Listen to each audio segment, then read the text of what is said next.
Здравейте, в следващото видео за устройството Belfast Tracker ще ви покажа как да затворите софтуера след употреба.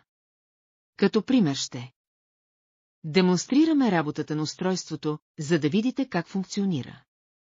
Ще измерим.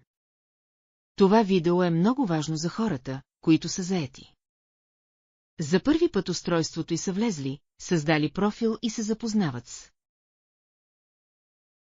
различни функции на софтуера, например ако сме тук в тази част.